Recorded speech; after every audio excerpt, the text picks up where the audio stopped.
1 month ago, myself, Caroline Poynton from Bury, watched him record this video, and then I got cut off my YouTube. Then I can't find the video that I made and put back on YouTube because I was laughing my head off about the Chancellor being a weirdo crying. Rachel Reeves and Sir Keir Starmer. Yesterday, this happened. So funny. But in the first year of a Labour government, we got free school meals, breakfast clubs, childcare, got £15 billion invested in transport in the North and the Midlands.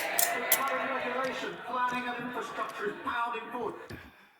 She cried her eyes out at the full view of the world in Parliament. Sir Keir Starmer then refused to back her. In January, he said that she would be in post till the next election. Will she really? Nope. She certainly won't. Mr. Speaker, I have to say I'm always cheered up when she asks me questions or responds to a statement, because she always makes a complete mess of it and shows just how unserious and irrelevant they are. And the tears kept coming, but it damaged the markets. It damaged Britain's economy. It looks weird. It was very weird. Last night, Sir Keir Starmer came out and made out like the Chancellor was suffering from some deep personal tragedy. Got nothing to do with politics. Yeah, it has got everything to do with it, you liar. It was a personal matter for her. I'm not going to intrude on her privacy by talking to you. By talking to you. Chancellor, by the time this is broadcast, she'll be Chancellor for a very long time to come. Fair enough. But then, first thing this morning, bear in mind obviously how utterly devastated she was the day before, this happens. Thank you very much. It's great to be here today. Thank you, Wes, and it's great to be here today. Also with you, Kia. Smile, everybody, smile. I've got to keep smiling. Yeah. The Chancellor emerges grinning like a lunatic alongside the PM. There are a few things about this that just don't add up for me. Sir Keir Starmer was asked why he didn't comfort her in the Commons. I didn't appreciate what was happening because, as you'll probably appreciate, the PMQ is pretty wired. Let's just think about this logically. So, in order for that to be true, I think the Prime Minister is asking you to believe that he is the most oblivious man in Britain. He didn't notice what was going on right next to him. And then Rachel Reeves did her own statement. Clearly I was upset yesterday, and everyone could see that. It was a personal issue, and I'm not going to go into the details of that. But my job as Chancellor at 12 o'clock on a Wednesday is to be at PMQs next to the Prime Minister, supporting the government, and that's what I try to do. I guess the thing that maybe is a bit different between my job and many of your viewers is that when I'm having a tough day, it's on the telly, and most people don't have to deal with that. Well, hang on a minute. What was it then? So was it a personal issue? No. Or was she having a tough day? I don't quite think those two things necessarily marry up. Maybe they do, maybe they don't. No, I don't want to be insensitive, okay, but isn't it a bit convenient to say that the reason that she looked like this yesterday was because of a personal issue that she will refuse to talk about? And then you come out today like this.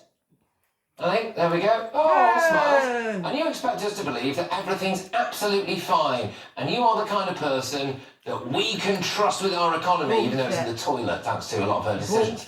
I'm sorry, I'm not really buying it. I don't think a lot of people are. We were told it was because she'd had a row with the Speaker, Lindsay Hoyle. Then we were told she'd had a row with Angela Rayner. And we were told that she said she was under a lot of pressure, and that was the problem. And now we're being told to believe that she's had a personal issue, which meant that she went to pieces in the Commons, but now everything's absolutely fine. Again, I said it last night, I'll say it tonight. If there is some serious personal issue here, then okay, all right, and I do feel sorry for her. But unfortunately for her and Keir Starmer, this Labour government has a track record of not being very honest. And I wonder whether or not they're being honest about this. Let's get thoughts of my panel. Former Tory MP and a current Tory Chair, Lord Bailey, National Party advisor Matthew Larzer. And are you buying this personal issue stuff? I'm not buying it or not buying it, to be quite honest, because I actually don't think that that is the key issue here. I mean, what happened was terrible, and I felt really bad for her on a human level. It should never have happened.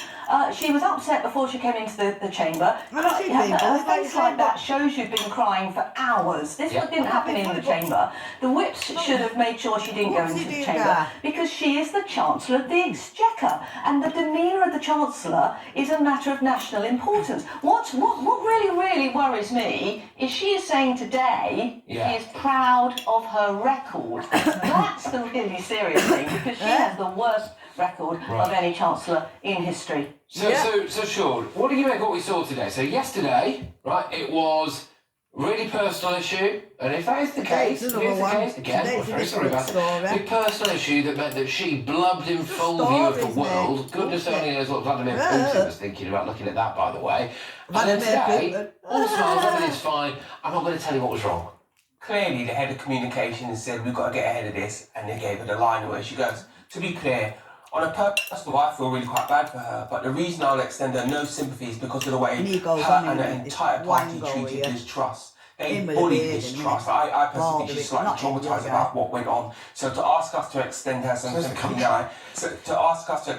sympathy now, I find quite hard. And let's be clear, she has destroyed our economy far beyond anything Liz Truss ever did. Right just now, she's making Liz Truss look like a genius. And here's the thing, if she has a personal issue, she shouldn't have come in the chamber. Keir Starmer shouldn't have come in the chamber. And probably so should have the Speaker. They should have said, if you're having a serious personal issue, we don't expect you to be in this chamber. You can stay outside and do it. That's what should have happened. She has wrecked our economy. She's scared the markets, and that's important. Also, Matthew, she's not cleared anything up, has she? She's not cleared anything up. So yesterday, there was some alleged personal issue that meant that she was in the chamber, crying her eyes out. It looked awful. It plunged the pound. The whole markets went crazy, and we're not being told what it was. So how do we know it's not going to happen again? Well, I've been told I just think what Sean said is just completely wrong. I mean, that's actually what's happened today. This is the most over-analysed 3 seconds of tears in world history. So the Prime Minister's expressed full confidence in Rachel, and the markets have reacted to that incredibly positively. All the jitters yesterday afternoon, when the incident happened yesterday lunchtime, have gone. I mean, let's just quote the chief economist, UK economist at Deutsche Bank. The market is certainly giving the Chancellor a vote of confidence. So, Rachel Reeves will remain Chancellor until the next election, as far as I know. She will remain Chancellor, because what happens now, first and foremost, right? Anybody watching this who's a manager would think, well, if that was a member of my staff, I would have done something to support them. That's where Keir Starmer should be. And let's be clear, if Keir Starmer sacks her, it would look horrific. Because if she's had a bad day, it's because he U-turned. She's 57 billion behind where she wanted to be, largely because of decisions he's made. Of course she had a bad day. So, we'll go on. There's other aspects to this, of course. We're focusing a bit on Rachel Reeves there, but Sir Keir Starmer, standing up there, and he's peddling the line that he had no idea that it was going on next to him. I get that there's cuffs and thrust at PMQs, but the best one in the world, if one of you started crying now, I'd notice. I would notice. We would all notice. Well, actually, I can't. Seriously, Patrick, I can't actually see Anna's face from the angle I'm standing in. Yeah, absolutely. But look, it's I think the idea that she was necessarily going to see what was going on. She wasn't weeping. Tears were slipping down her face. Sir Keir Starmer. Yes. Is he not asking us to think that he's the most oblivious man in Bristol? No, Sir Keir Starmer is a robot. He's got the empathy, the emotional intelligence of a dead slug. So I totally get the fact that he would not have noticed what on earth was going on around him. But the point here is that he looks fundamentally weak by what has happened. And for Matthew to say that this is just some little thing, it doesn't matter, that is actually completely wrong. It does matter. It matters, Matthew. When borrowing costs have gone back to where they were. You got involved with the terrorist organisation, yeah? Come on, tell me how. Tell me how. Let's hear it. So my husband works in the city. He came back at 11:30 last night, 3 hours late, because he's trying to get investment into UK banks. That is his job. Last night, all his clients are ringing, saying, should I now be selling? Because are we now looking at a situation where Keir Starmer is not going to last? Because the story always begins with the Chancellor. When the Chancellor goes, as we had saw with Kwasi, as we've seen in the past with Rishi, we know how that story ends. That is why... Well, the city's pretty emphatic in what it says about Rachel today. Another quote from a several economists in the city. The gilt market likes the ironclad commitment to the fiscal rules and Chancellor Louis' strong track record. Hold on. Let's be clear. She has failed. She's 57 billion behind where she wanted to be. Let's be clear. If you ask businesses in this country, the first thing they'll tell you about is her NI rise. They'll tell you about that. The markets are important, but they're not only. No, they're not. And a year ago today, when you and I and Patrick were all in a darts in Essex, we mustn't forget, we're along with some lovely GB. Instead, you were with me, Sean, and 500 GB News viewers. But you know, I'm pleased you're in it's a fine county, but it is a year ago that the Tories were thrown out of office, and the Tories today are slipping into 4th place in the polls. Of course, the government. That is a total irrelevance. We have now. It's not an irrelevance. Your party's dying. We have had. You won't have a party to be a member of, Anna. I can't believe you've got the brass neck to sit on this sofa and say that. Your party is now destroying our economy. How's it destroying the economy? You tell that to the family farmers. You tell that to the 3 million family farmers. Anna, if what you think is so popular, why is nobody voting for it? You need to come down to Essex more often. You need to talk to the small businesses. Why do you go to Kent? Why do you go to all the councils that your party lost, Anna? Because the Tories are dead in the water. You can scream as much as you like. Even the camera's gone, man. You can scream as much as you like, Anna, but the Tories are finished and you know it. That's not the point. Let's just try it. It's true. And you know it's the point. Deny it. Economy. Our economy is more important than party politics. Great. So therefore you're going to. Stop, because we didn't have radio listeners who I imagine are now deaf, and we have. They're not the only ones. I have to say after that. All right. So talk about this because, sure, I do wonder if a Tory Chancellor had turned up to the House of Commons and cried their eyes out, and the economy. And the economy. She went to few tears, Pat. She didn't cry her eyes. Oh, come on, she was clearly crying. She was bawling her eyes out. And then also, the economy was actually in worse state than when Liz Truss was in power, right? My point is, interest rates are a lot lower. Is she getting an easier ride than she would be doing if she was a right-wing politician? There's absolutely no doubt in my mind she's getting an easier ride. Now, part of it is the Labour government just about a year old or whatever it is. They haven't been around that long, so that's part of it. But the other part of it is the part of our press that does the best character assassinations is on her side, on the left. But her time will come to an end. Keir Starmer's easy rides will come to an end. We've seen signs of it before. I don't think they've had an easy ride, Sean. Let's be clear, the most important thing she's done is tank the economy. Just one measure. Let's talk about one important... 4 interest rate cuts. When she changed NI, businesses in this country panicked and they continued to panic.